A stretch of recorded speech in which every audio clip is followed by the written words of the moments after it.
ఓకేనా? నా పేరు ఇంటిమెద్ది ఓవిలేస్, రామగిరి మండలం, అనంతపురం జిల్లా, ఇప్పుడు సత్యసాయి జిల్లా వచ్చాను. నేను ఎంఆర్పిఎస్లో చాలా సీనియర్ నాయకుడిని.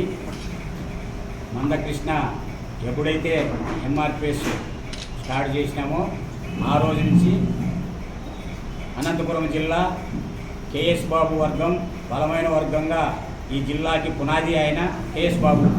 ఆయన మన మధ్యలో లేడు, కానీ ఆ రోజు నుంచి ఈ రోజు వరకు మేము ఎంఆర్పిఎస్లోనే ఎక్కడైనా కానీ దళితులపైన ఇబ్బంది వచ్చి ఎక్కడ ఏ పల్లెలో అయినా కానీ పల్లె తిరిగి వాళ్ళకి కష్ట నష్టాలు తెలుసుకొని, నేను ఎస్సీ ఎస్టీబీ విజిలెన్స్ కమిటీ నెంబర్గా పనిచేసినప్పుడు కూడా ఎస్సీ కేసులు ఎంతోమంది మీద దాడులు జరిగితే వాళ్ళకి కేసులు కట్టించి వాళ్ళకి జైలు పంపించే విధంగా ఎంఆర్పిఎస్లో పనిచేశాం. ఈరోజు ఇక్కడ ఎల్జీ హోమ్లో అనంతపురం జిల్లాలో ప్రెస్ మీట్ పెట్టడము, ఎంఆర్పిఎస్ ఈరోజు మేము వైఎస్ జగన్మోహన్ రెడ్డి ముఖ్యమంత్రి, ఆయనకి ఎంఆర్పిఎస్ మద్దతుగా మేము పనిచేయాలని చెప్పి నిశ్చయించుకున్నాం. కొంతమంది ఎంఆర్పిఎస్ పేరుతో చాలామంది మందకృష్ణ కావచ్చు, ఇంకా మిగతా సంఘాలు కావచ్చు, చాలామంది మేము ఎంఆర్పిఎస్ చంద్రబాబు నాయుడికి మేము మద్దతు అని చెప్పని అక్కడక్కడ ప్రెస్ మీట్లు పెడుతున్నారు. అనంతపురంలో కూడా ప్రెస్ మీట్లు పెట్టారు. కానీ 40 సంవత్సరాలుగా చంద్రబాబు నాయుడు మాజీలకు ఏం చేసినాడు, జనానికి ఏం చేసినాడు అనేది గుర్తించుకోండి. ఊరికే చంద్రబాబు నాయుడికి అని చెప్పని మేము మద్దతు అని చెప్తున్నారు. మేము ఈ పొద్దు జగన్మోహన్ రెడ్డికి మద్దతు చెప్తున్నాం. ఈరోజు ఎంఆర్పిఎస్ బలంగా మేము బలమైన టీముగా మొత్తం అన్ని జిల్లాల్లోనూ మా టీం ఉంది. కానీ ఈ మధ్యకాలంలోనే కొంతమంది చంద్రబాబు నాయుడుకు ఒత్తాసు పలుకుతున్నారు అనేటువంటి విషయంతోనే మేము ఈరోజు ఇక్కడ ప్రెస్ మీట్ పెట్టడం జరిగింది. ఈ ముఖ్య ఉద్దేశం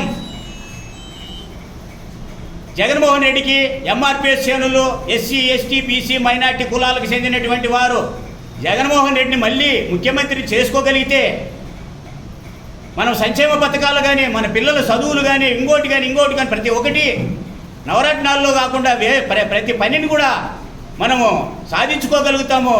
ఒక రైతుకు వచ్చి, ఒక కుటుంబానికి వచ్చి దాదాపుగా 1 లక్ష నుంచి 4 లక్షల వరకు, 5 లక్షల వరకు కూడా ఈ ప్రభుత్వంలో 3 సంవత్సరాల్లో 2 సంవత్సరాలు కరోనాకు పోతే ప్రజలు కూడా వేరే రాష్ట్రాల కంటే మన రాష్ట్రంలో తక్కువ జనం చనిపోవడము.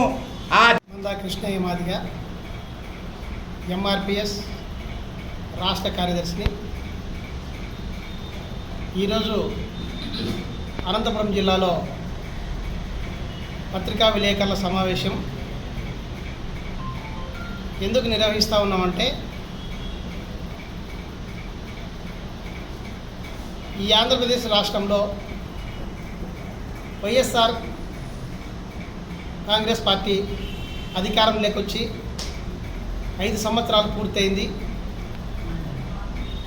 జగన్మోహన్ రెడ్డి గారు అనేక సంక్షేమ కార్యక్రమాలు తీసుకుని వచ్చి అన్ని వర్గాలకు సమన్వయం చేసి మంచి పరిపాలన అందించాడు కనుక ఆయనకు ఎంఆర్పిఎస్ తరఫున సంపూర్ణమైనటువంటి మద్దతును తెలియజేసి మాదిగ ఉపకులాలు, ఎస్సీలు ఎస్టీలు బీసీలు మైనార్టీలు ఓబీసీల్లో ఉన్నటువంటి పేదలు కూడా అందరూ ఆయనకు సంపూర్ణమైన మద్దతు తెలియజేసి ఆయన్నే మళ్ళీ ముఖ్యమంత్రి చేసుకుందామని చెప్పే ఉద్దేశంతో ఈరోజు పత్రికా విలేకరుల సమావేశం నిర్వహించడం జరుగుతాం. ఎందుకు ఆయన్నే ముఖ్యమంత్రి చేసుకోవాలని అంటే, గత పాలకులందరూ విద్యను వ్యాపారం చేశారు. ఈ ఎస్సీల్లో ఎస్టీల్లో బీసీల్లో ఓబీసీల్లో ఉన్నటువంటి పేద కులాలకు ఆ విద్య అందకుండా చేయాలని చెప్పి విద్యను వ్యాపారం చేశారు. కానీ జగన్మోహన్ రెడ్డి గారు ఏం చేశారో తెలుసా? ఈ 5 సంవత్సరాల ముఖ్యమంత్రిగా నేను ఏదైనా ఆస్తిని ఇస్తే